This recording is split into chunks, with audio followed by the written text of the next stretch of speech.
Hey there everybody, and welcome to the Daily Space Weather. We've got a Type 2 radio burst, a coronal mass ejection, and lots of other stuff to cover. More exciting imagery. As you can see, the largest solar flare we've had in quite a while.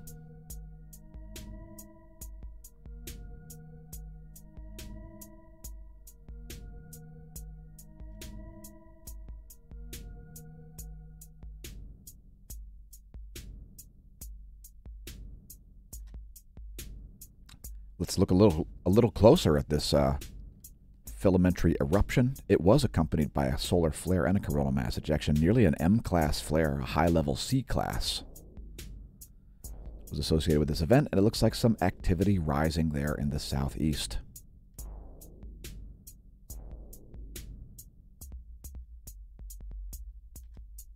Let's take a look at Lagrange point 5 to show missing data at stereo A.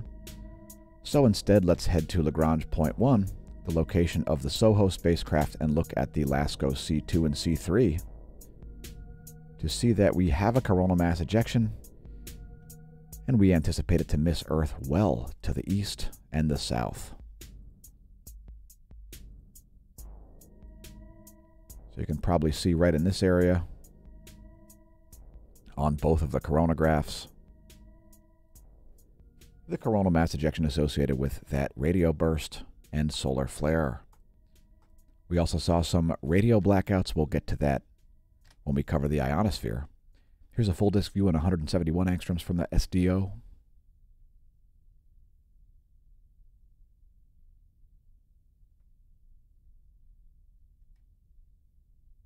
And some activity happening despite a lack of sunspots.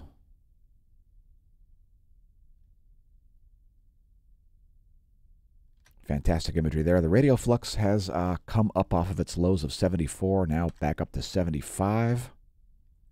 There's a one-year chart to put it in context. The black line is the 10.7 centimeter radio flux, and the red line is the sunspot number. Here's a space weather enthusiast dashboard. It looks like the radio flux has dropped back down to 73. Let me press refresh on that. And we've also got a very strong field now coming through. Just in the past half an hour, field now up to 11 nanotesla with a strong BZ component. So we may go back into geomagnetic unrest conditions here. We did briefly see them earlier today, and you can see NOAA is forecasting them for later in the day today and early in the day tomorrow on the 18th as well. So it looks like we're going to be going back into geomagnetic unrest as we record the video today. Take a brief look at global seismicity. No major quakes over the past 24 hours. Let's go up the list. There was one in the Aleutian Islands, as well as one near Japan. That was a 5.4. That one happening nearly 24 hours ago. Largest quake of the past 24 was a 5.6 here south of the Alaskan Peninsula, southeast of Chignik, Alaska. A deep quake struck the Fiji Islands area, a 4.9 at over 500 kilometers depth. Another 5.0 at Alaska.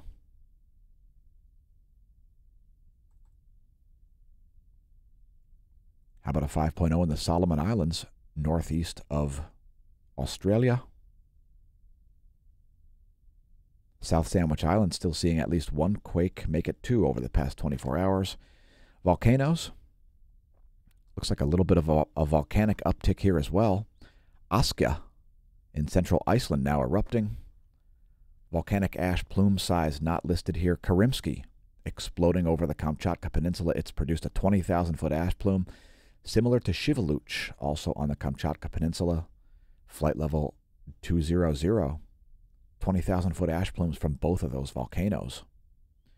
Suminosejima, flight level not listed. Volcanic ash cloud unknown. Popocatépetl, 21,000-foot ash plume as it explodes, fertilizing central Mexico. Fuego exploding, 15,000-foot ash plume over Guatemala as a result. Sangay exploding, 20,000-foot ash plume over Ecuador. Revenador in that same country, 15,000-foot ash plume from that volcano as it also explodes. Sabancaya exploding, 26,000-foot ash plume over Peru. That is a great bucket list volcano, by the way. It's consistently the most active volcano on the planet. Also, Nevados de Chilean making it back to the list here. 2 days ago, confirmation of a new lava dome, which is about 27 meters wide and 40 meters long in a northwest to southeast pattern. Also, increased ground deformation, likely reflecting continued magma intrusion and migration under the surface. It's the third lava dome since 2016, so some additional real estate perhaps getting created there in central Chile. A great reminder to not pole vault the caldera and to do visit our link, smashamash.com. You can find a link to the Smash team there. The Smash team, it's spectacular. In 2018, a crack YouTube unit was sent to social media prison for a crime we didn't commit, prompting us to create our own website. Some wild spikes here in the GOES magnetometers and some missing data from the GOES 17. Let's press refresh just to make sure. And indeed, there's not missing data. I don't know what was up with that. Perhaps it was its arc jet moments. So the GOES 16 doing a little bit of maneuvering there to maintain its geosynchronous orbit, which it does near the equator as it measures the magnetometer, as it measures the magnetic fields, rather. Anyway, some wild spikes there. We'll look at more magnetic data now. Here's what's going on with the heliospheric current sheet. You can see Earth is in a solid South Pole-oriented region there. Shown in red, that's the South Pole current sheet, and green shows North Pole current sheets. Next, the line of sight perspective. And there could be a North Pole current sheet speeding our way. Keep in mind this data is 1 hour and 14 minutes old, and magnetic environments can change suddenly with basically no warning. This also shows you the solar magnetogram to show 0 sunspots in the Earth-facing portion of the solar disk. We're going to show you a coronal hole field plot as well. First, the 193 angstroms view to show a bunch of coronal holes here. You can see some down here, South Pole-oriented, some North Pole-oriented ones up here.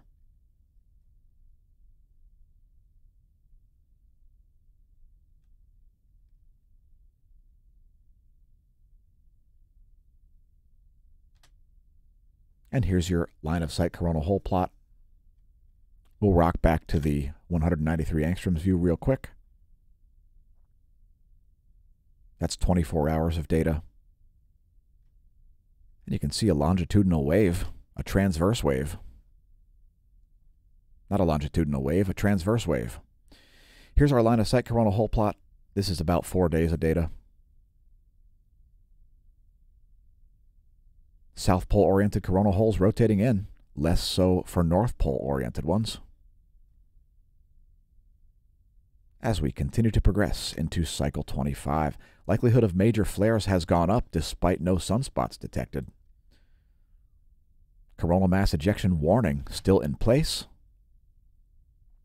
Here's the X-ray flux over the past 3 days. You can see that large C-class flare there.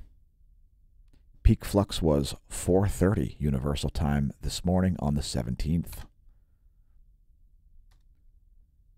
And we don't see any spikes in the proton flux, but we do see some missing data there. Maybe I can bring up a different chart. There we go. There's the 1-day chart. No spikes in the proton flux. No relativistic particles reached Earth from that coronal mass ejection, solar flare, and radio burst. Let's take a look at some real-time solar wind data here. And this right here does look like a coronal mass ejection strike, a very minor one. But the main story here is this negative BZ. So this top pane is talking about the total field.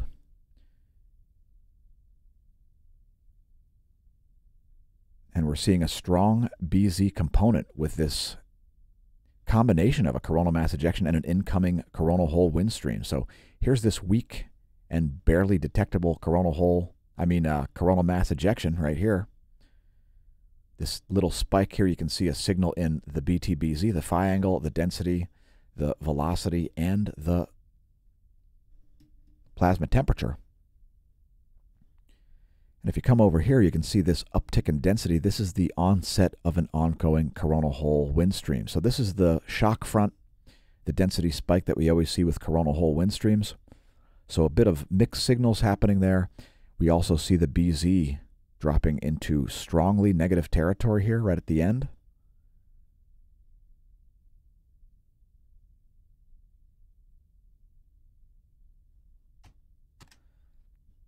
Anyway, current conditions are around 13 protons per cubic centimeter for the solar wind density, solar wind velocity around 380 kilometers per second. There you can see that very strong field, total field of 10. That's the BT, the BZ, -8. So we're probably going to go back into geomagnetic unrest conditions here. We may see extended periods of geomagnetic unrest and storms, actually, from this, as we haven't even seen the velocity spike from the incoming coronal hole wind stream. So here's this KP4 event, mainly produced by magnetism. And we can expect this to come back up to a KP4 shortly. Next, looking at geospace magnetosphere movies. Let me shrink that down one size there to 90%. We're looking at magnetohydrodynamic pressure here.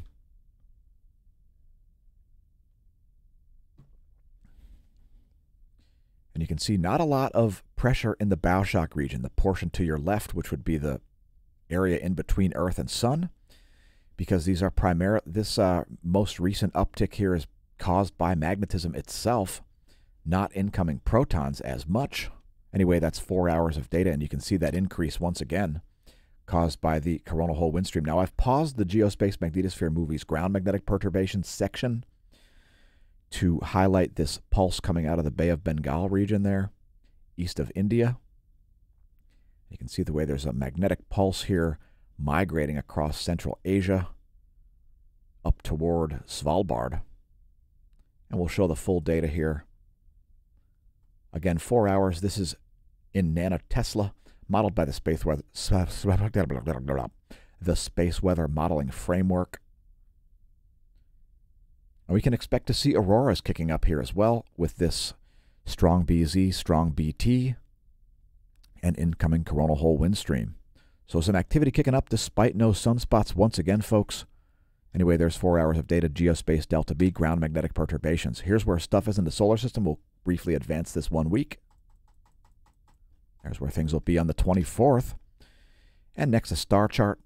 Here's what's going on above my head. I use in-the-sky.org. I face mine to the south. I drew in the ecliptic, and the blue line is the galactic plane. The yellow line is the ecliptic, the path the sun will take across the sky.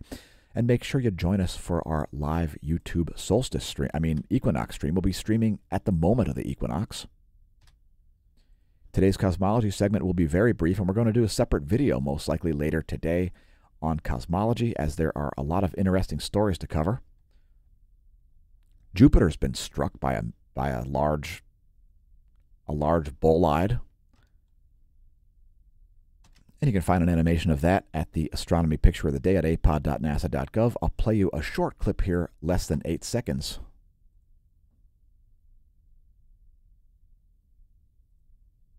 I think.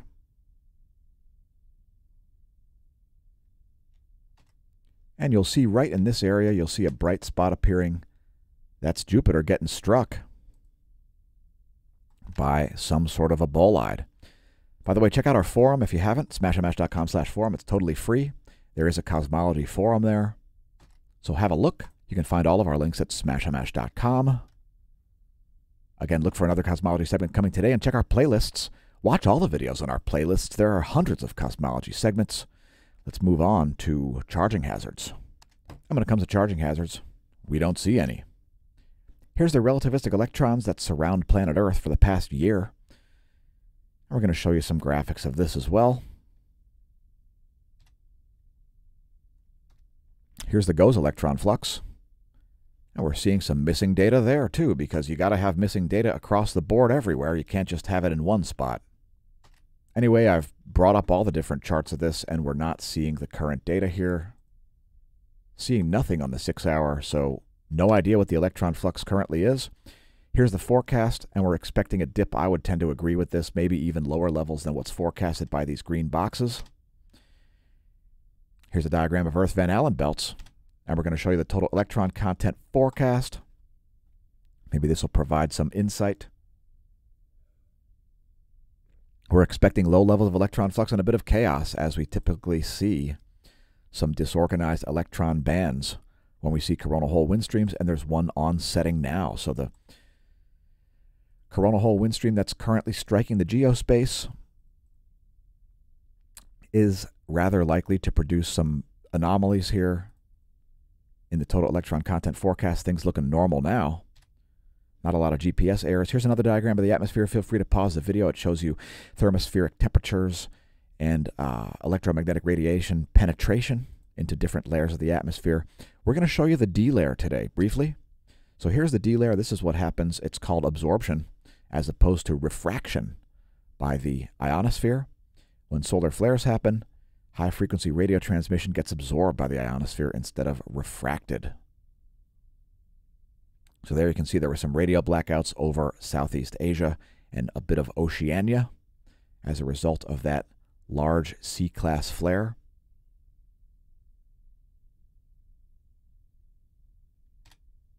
And here's your ionosphere map, your ionogram, showing you vibrational frequency in megahertz, millions of vibrations per second.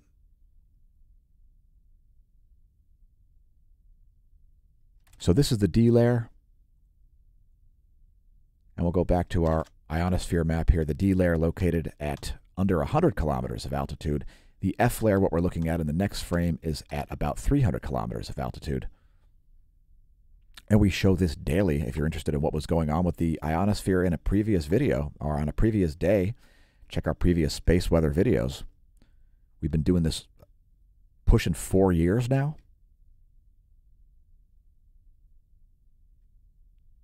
Here's the latest image of the ionosphere from 9:45 Universal Time.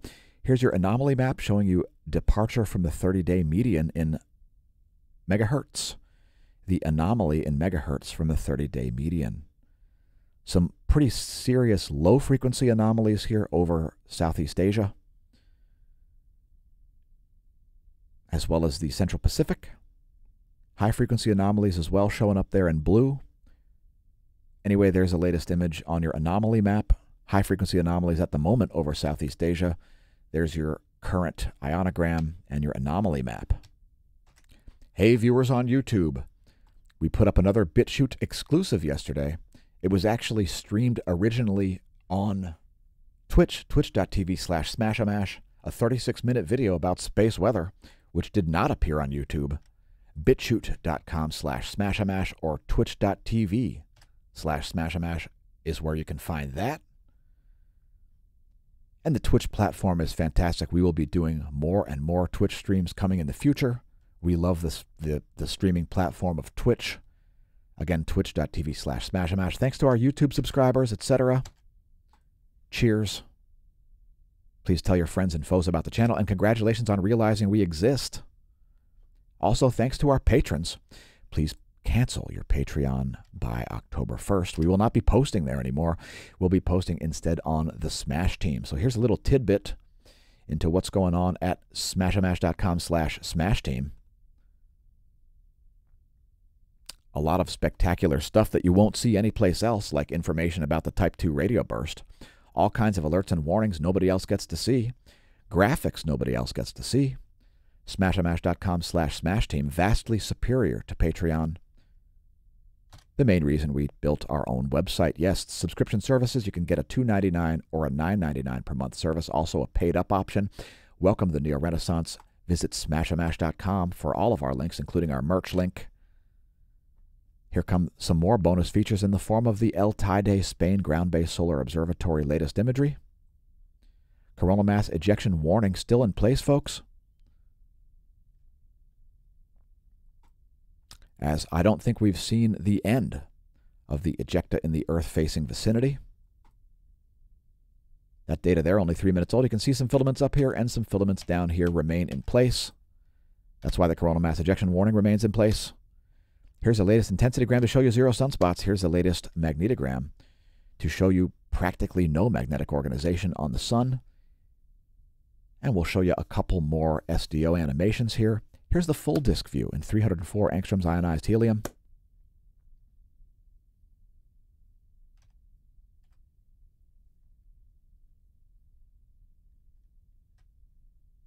Great radio burst, CME, solar flare, and prominence down there in the southeast.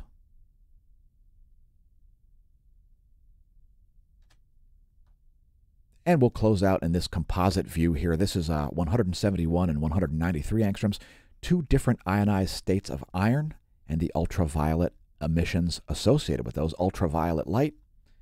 In any case, once again, congratulations on realizing our channel exists. Thanks for tuning in, and may that solar wind be at your back.